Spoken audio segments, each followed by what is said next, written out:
Hello, hello! My name is Kallista, and welcome back to Mass Effect Legendary Edition.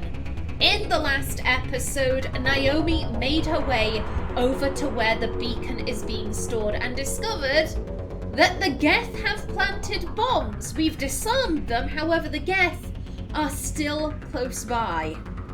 So let's be careful. Also, before I forget, let me set my timer going. There we go. You know what, I'm also going to have one of them. Just in case.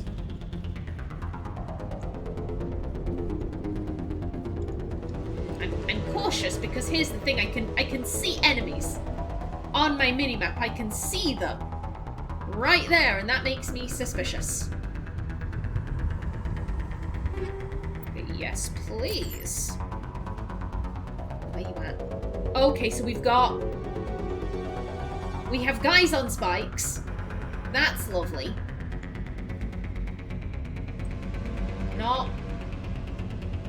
I'm not seeing any Geth though. Okay.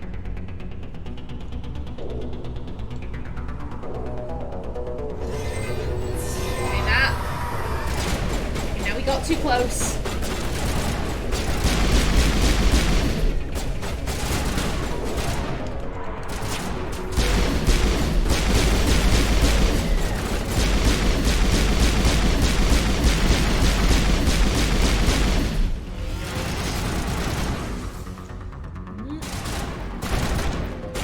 Why do I think it's really close?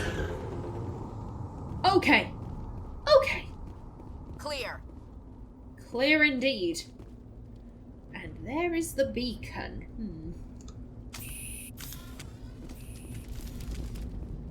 Before we get too close, let's properly investigate this area. Just in case. Don't mind if I do.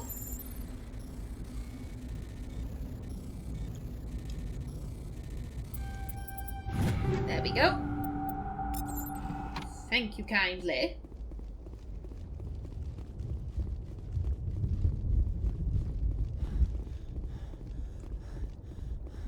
Anything hidden away that we can use? I would be grateful.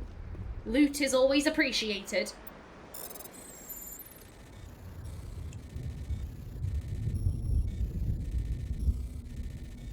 Oh no, that wasn't what I meant to do. There we go! Didn't think I was gonna get that one then.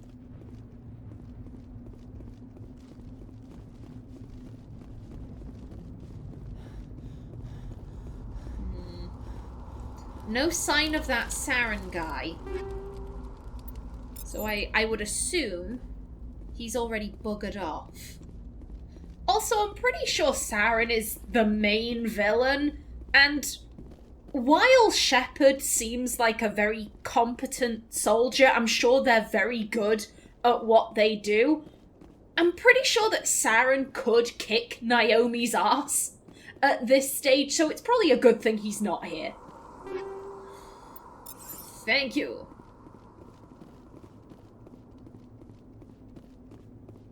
Yeah, that seems like everything. Okay, what do we have here? What be this?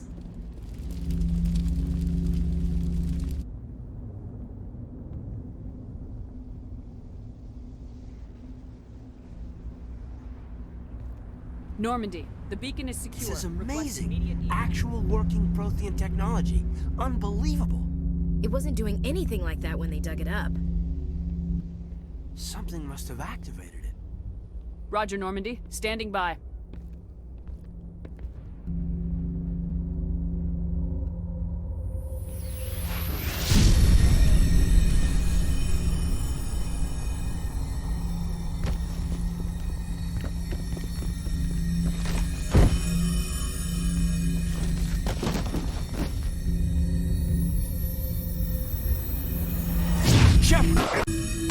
No, don't touch it. It's too...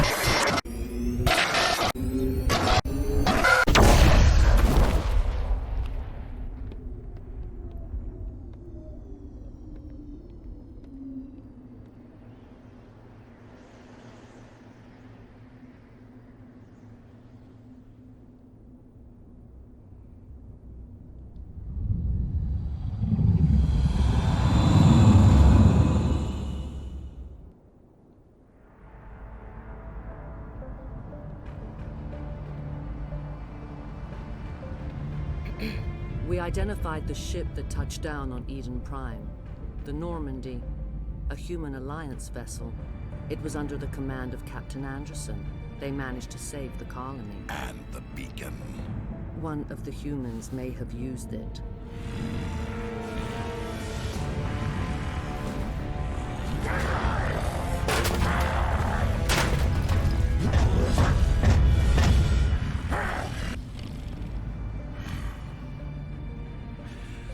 This human must be eliminated.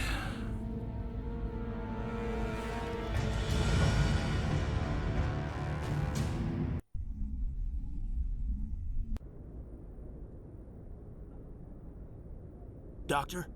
Dr. Chakwas. I think she's waking up.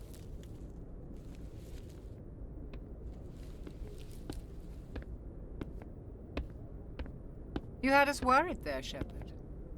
How are you feeling? I didn't catch the blue lady's name, but I loved when Saren was chucking stuff and she just very calmly moves her head. That, classy. Minor throbbing. Nothing serious. How long was I out? About 15 hours. Something happened down there with the beacon, I think. It's my fault.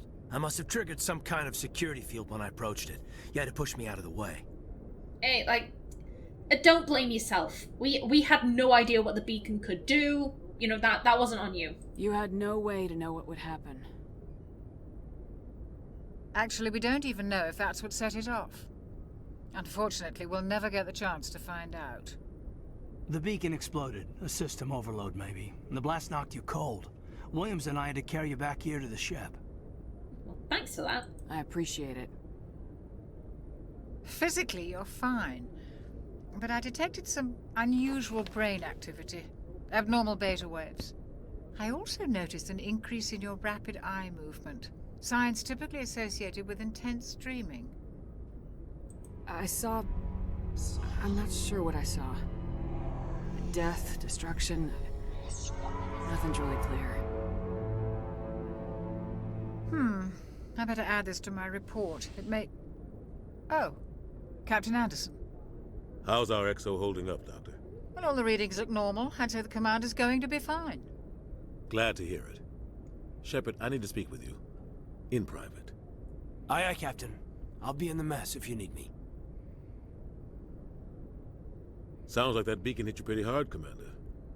Are you sure you're okay? Yeah. Jenkins was young and stupid. And in time, he probably would have made a good soldier if only he had learned to think before he acted. And now he'll never get the chance. I don't like soldiers dying under my command. Jenkins wasn't your fault. You did a good job, Shepard. Oh, thanks. Did we leave Gunnery Chief Williams back on Eden Prime? I figured we could use a soldier like her. She's been reassigned to the Normandy. Yeah, good. Williams is a good soldier. She deserves it. Lieutenant Alenko agrees with you. That's why I added her to our crew. I think Naomi has a bit of a soft spot for Ashley. You know, again, it's the whole, we're both sole survivors, in a way. We both saw our units die and we were the only ones left, so I think she'd be happy with Ashley joining the crew. Intel dropped the ball, sir. We had no idea what we were walking into down there. That's why things went to hell. The Geth haven't been outside the Veil in 2 centuries, Commander. Nobody could have predicted this. You said you needed to see me in private, Captain? I won't lie to you, Shepard. Things look bad. Nihilus is dead. The beacon was destroyed and Geth are invading. The Council's going to want answers. I think this is where we use the Shaggy defense. It wasn't me. I didn't do anything wrong, Captain. Hopefully the Council can see that. I'll stand behind you and your reports, Shepard. You're a damned hero in my books. That's not why I'm here. It's Saren, that other Turian. Saren's a Spectre, one of the best, a living legend. But if he's working with the Geth, it means he's gone rogue. A rogue Spectre's trouble. Saren's dangerous, and he hates humans.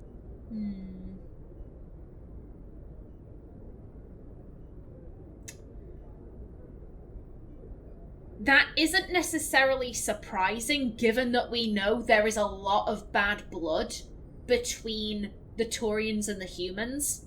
I think it's also very telling that whilst the humans call it the First Contact War, in the Codex entry it mentioned that the Turians call it like the Relay... what was it? 314? The Relay... some numbers incident. They refuse to call it a war, they call it an incident. And that is quite telling of who they are as a people.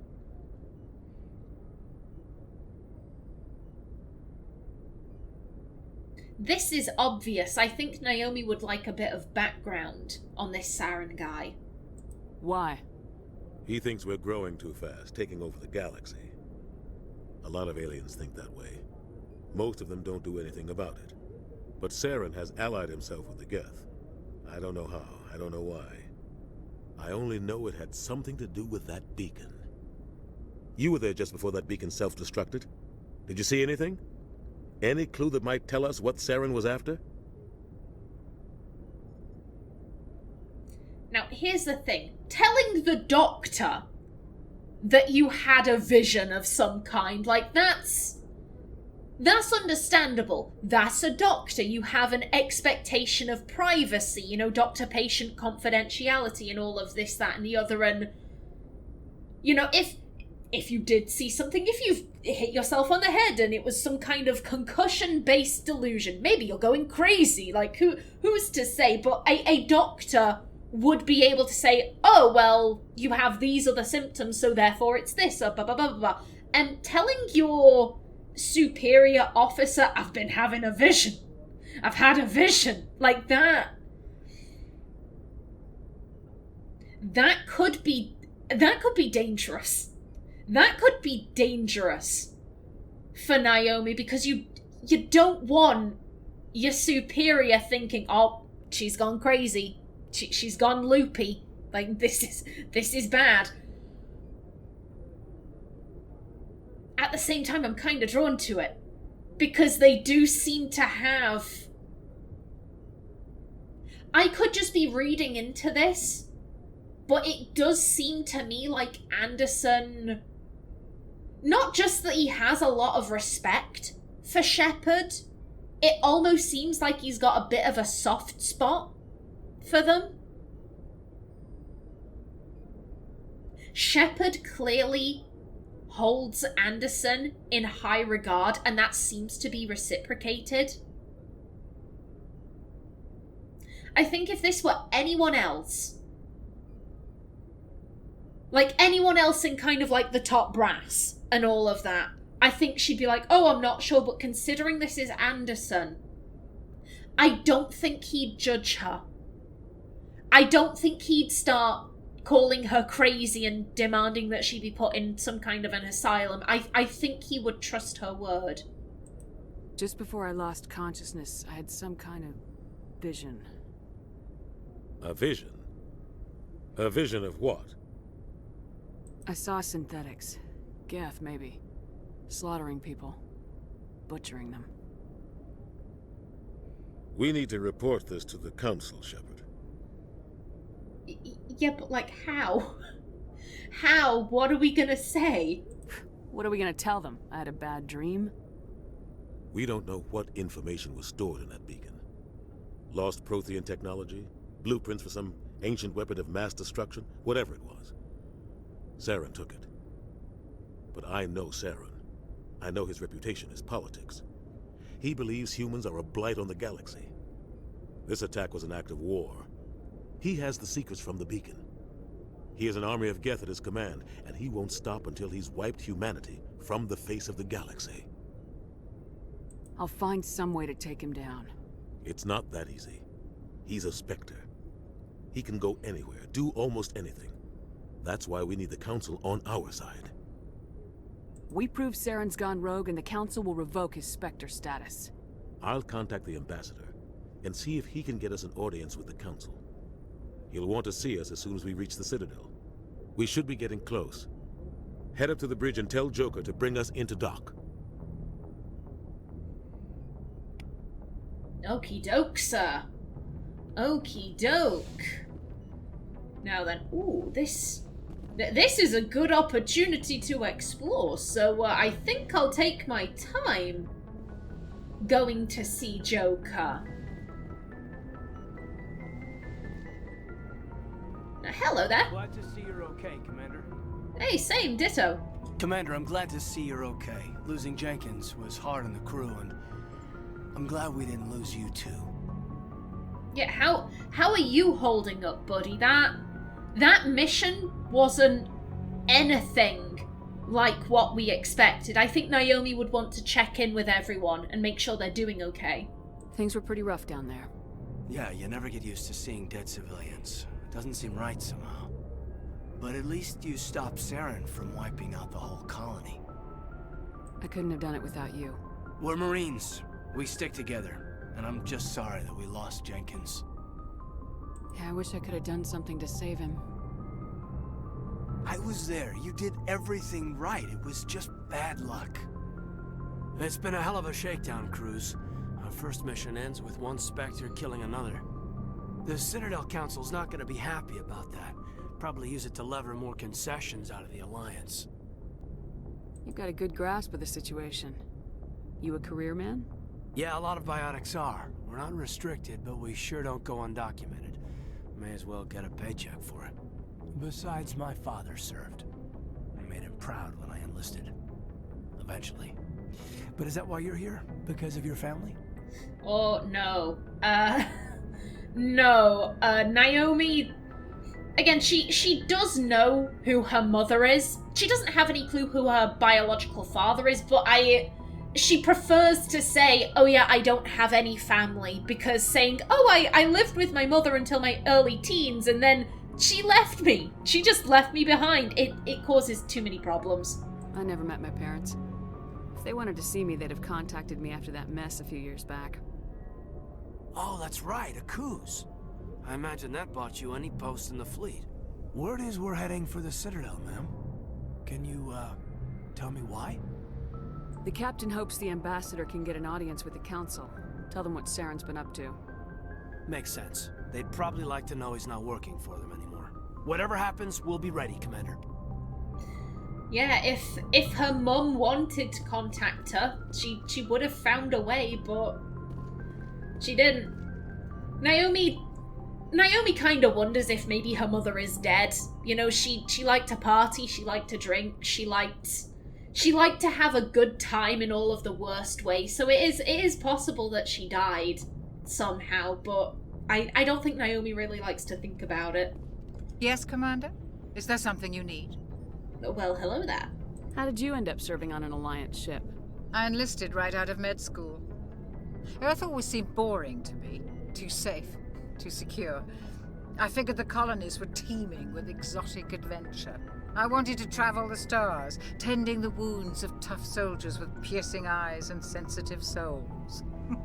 Turns out military life isn't quite as romantic as I'd imagined. But humanity needs the Alliance if we want to keep expanding through the Traverse, and the Alliance always needs good doctors. So I stayed on to do my part. Ever think you made the wrong choice? Sometimes I think about opening a private practice back on Earth, or maybe taking a position at one of the new med centers out in the colonies. But there's something special about working on soldiers. If I left the Alliance now, I'd feel like I was abandoning them. I get really good vibes from Dr. Chakwas. She's only been in a couple of scenes, but I don't know what it is, but I'm already quite fond of her as a character. What do you know about Captain Anderson? I've served with him for a few tours now. He knows when to let things slide and when to crack the whip. The crew knows he's seen pretty much anything they'll ever run into.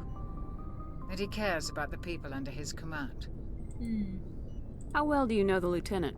I'd never worked with him before this mission. But he has an impressive service record, over a dozen special commendations. Tends to keep to himself, though. Maybe because of the headaches. It's not easy being an L2. You're gonna need to explain that for me. What does that have to do with it? Well, most biotics now use the L3 implants. Lieutenant Alenko was wired with the old L2 configuration. Sometimes there are complications. What kind of complications? Severe mental disabilities, insanity, crippling physical pain. There's a long list of horrific side effects. Kaidan's lucky. He just gets migraines. Oh. On one hand, that is incredibly lucky, but at the same time, me, personally, I feel his pain.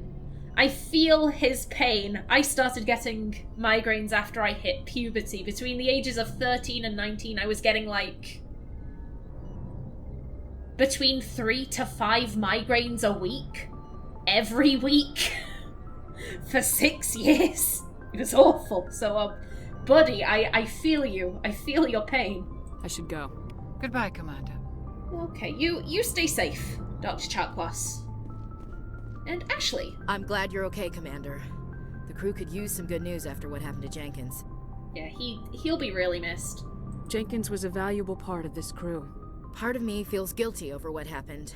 If Jenkins was still alive, I might not be here. I'm not gonna lie, I feel similarly. If Jenkins hadn't have died, would Ashley have joined? She probably would have. We couldn't have just left her there. You know, what would she have done on the planet all by herself with a bunch of farmers? Like, no, let's... She did earn her place here. You're a good soldier, Williams. You belong on the Normandy. Thanks, Commander. I appreciate that. Things were pretty rough down there. Are you okay? I've seen friends die before. Comes with being a Marine. But to see my whole unit wiped out, and you never get used to seeing dead civilians. But things would have been a lot worse if you hadn't shown up. We couldn't have done it without you, Williams. Thanks, Commander. I have to admit, I was a little worried about being assigned to the Normandy. It's nice when someone makes you feel welcome. Hey, well, we're glad to have you. I think you're gonna fit in here just fine, Williams. Thanks, Commander. Oh, I wish there had been an option to talk about the whole, like, hey, your whole unit was wiped out. My whole unit was wiped out. I wish that had, you know, impacted a little bit, but oh well, maybe we can talk to her about that later. You never know. Let's see. Oh, hello. Go speak to Joker when you're ready. Tell him to bring the Normandy into dock. Okay, will do. So I guess this is Anderson's private quarters.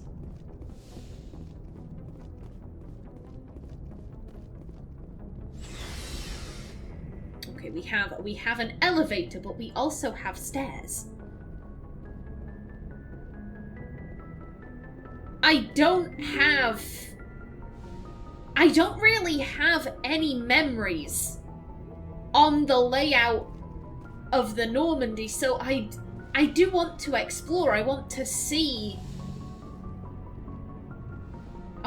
everything. Okay, got a codex entry from that and some experience. Okay, and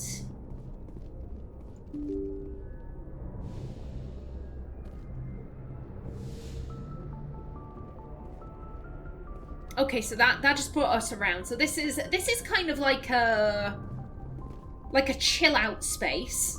So where does this lead?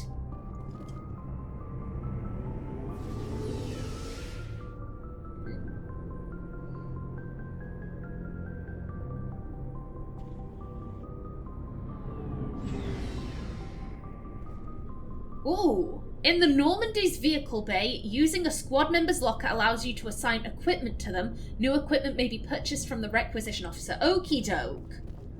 Okie doke. Yeah, I don't need to requisition anything just yet. So we got a car looking doodad. Ashley and Kaidan's locker.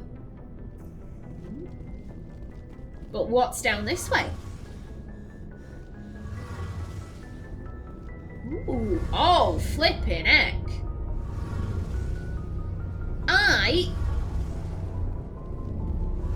Okay, what be this?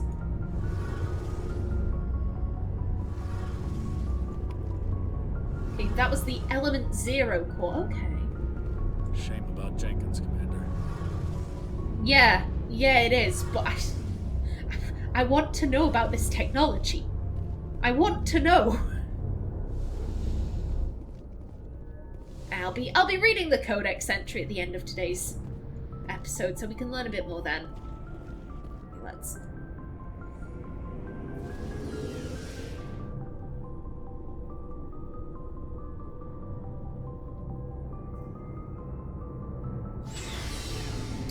Back up.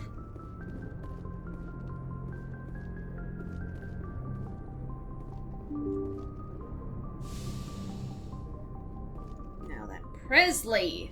I swear, if you make some remark about like, oh yeah, of course the Taurians would be killing each other, Naomi will not be happy. I'm glad you're okay, Commander.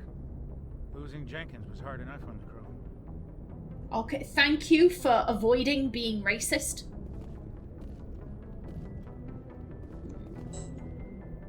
Okay, only the commanding officer may specify a destination for the Normandy. Okay.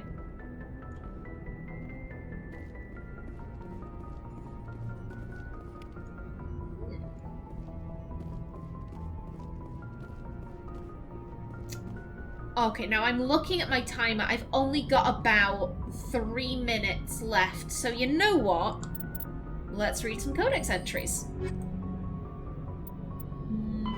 The Geth are a humanoid race of networked AIs. They were created by the Quarians 300 years ago as tools of labor and war. When the Geth showed signs of self-evolution, the Quarians attempted to exterminate them. The Geth won the resulting war.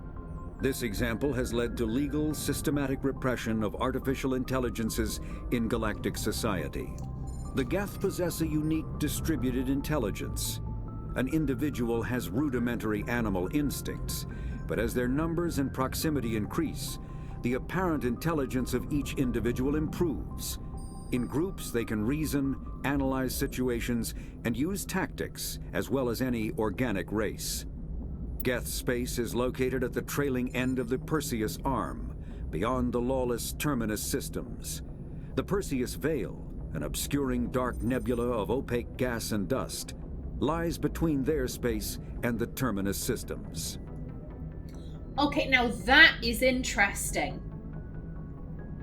This idea that on their own, the Geth don't really have...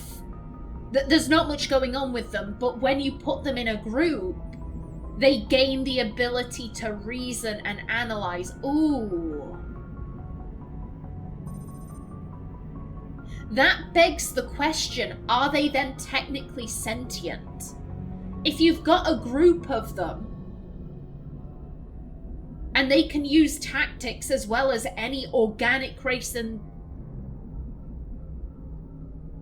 I said before that Naomi, she doesn't treat any fleshy species as being any different from herself, but she probably would treat robotic races such as the Geth differently. I'm now questioning that, because if they are sentient,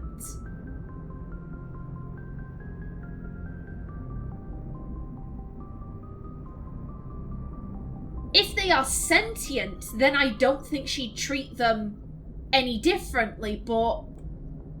Oh,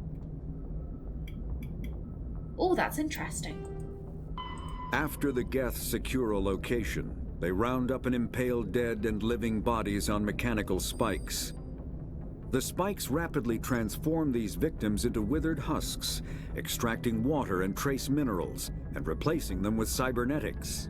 The cybernetics reanimate the lifeless flesh and tissue, transforming the bodies into mindless killing machines. Some Alliance soldiers refer to the husk-generating spikes as dragon's teeth, a reference to the mythological berserkers who sprang up from the earth wherever the teeth of the dragon Eris were planted. Dragon's teeth and husks bear little resemblance to other pieces of Geth technology. No one is sure why a synthetic race would bother to drain the minuscule amount of recoverable resources from organic corpses, though the value of reusing them as shock troops is obvious. That is genuinely so disturbing to me. That image right there, the things going into the mouth and the... Oh, I feel a little sick looking at that. I'm really conflicted now, because on one hand, okay, if the Geth are sentient, Naomi wouldn't view them as any differently. Oh, there goes my timer. As any different to a fleshy species. But at the same time, the Geth seem to be purely hostile. The Geth seem to, they live on their own, and anytime they go beyond the Veil, they're doing stuff like this, so I'm not sure what to make of that. The Citadel is an ancient deep space station, presumably constructed by the Protheans. Since the Prothean extinction, numerous species have come to call the Citadel home. It serves as the political, cultural, and financial capital of the galactic community. To represent their interests, most species maintain embassies on the Presidium, the Citadel's inner ring. The Citadel Tower in the center of the Presidium holds the Citadel Council Chambers. Council affairs often have far-reaching effects on the rest of the galactic community. 5 arms, known as the Wards, extend from the Presidium. Their inner surfaces have been built into cities, populated by millions of inhabitants from across the galaxy. The Citadel is virtually indestructible. If attacked, the station can close its arms to form a solid, impregnable shell. For as long as the station has existed, an enigmatic race called the Keepers has maintained it. Okay. Good stuff. Very interesting. Now, I'm gonna bring the episode to a close right here. In the next one, we head to the Citadel, but until then, please remember to like if you enjoyed, leave a comment below, and if you wanted to subscribe, it would be very much appreciated. I've been Kallista. Thanks for watching, and see you in the next episode.